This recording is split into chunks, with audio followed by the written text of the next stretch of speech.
IPL 2025 mega వేలం నేపథ్యంలో జట్లన్నీ పూర్తిగా మారిపోనున్నాయి.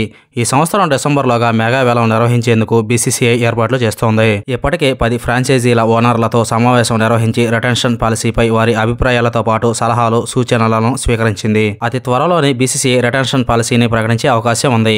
అయితే గతంలో జరిగిన మెగా వేలం రిటెన్షన్ పాలసీ ప్రకారం ఒక జట్టు గరిష్టంగా 4 కంటే ఎక్కువగా రిటైన్ చేసుకునే అవకాశం లేదు. ఇదే ఫ్రాంచైజీలకు పెద్ద సమస్యగా మారింది.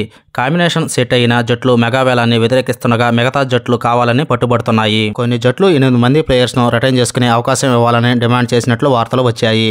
ఏది ఏమైనా 4 నుంచి 5 ఆటగాళ్లను మాత్రమే రిటైన్ చేసుకునే అవకాశం బీసీసీఐ ఇవ్వనుంది. ఈ లెక్కన జట్లన్నీ పూర్తిగా మారిపోనున్నాయి. స్టార్ ప్లేయర్స్ అంతా తమ పాత జట్లను వీడి కొత్త జట్లలోకి వెళ్లనున్నారు. ఈ నేపథ్యంలో ఫ్రాంచైజీలు మెగా వేలంపై ఫోకస్ పెట్టాయి. రిటైన్ చేసుకునే ప్లేయర్స్ తో పాటు వేలంలో కొనుగోలు చేయాల్సిన ప్లేయర్స్ పై ప్రత్యేక దృష్టి సారించాయి. గత 17 సంవత్సరాలుగా ఒక టైటిల్ కూడా గెలవని రాయల్ ఛాలెంజర్స్ బెంగళూరు ఈ సరైన ఆ ముచ్చట తీర్చుకోవాలనే లక్ష్యంతో ఉంది.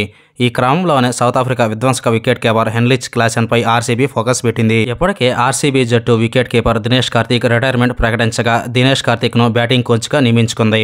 హెన్రిచ్ క్లాసెన్ ను తీసుకోవడం ద్వారా అటు వికెట్ కీపింగ్ తో పాటు ఇటు ఆసీస్ విధ్వంసకర్ బ్యాటర్ గ్లెన్ మ్యాక్స్వెల్ లేని లోటును తీర్చుకోవచ్చనే ఆలోచనలో ఆర్సీబీ ఉంది. లాస్ట్ సీజన్ లో దారుణంగా ఫెయిల్ అయిన గ్లెన్ మ్యాక్స్వెల్ ను ఆర్సీబీ వదులుకోనుంది.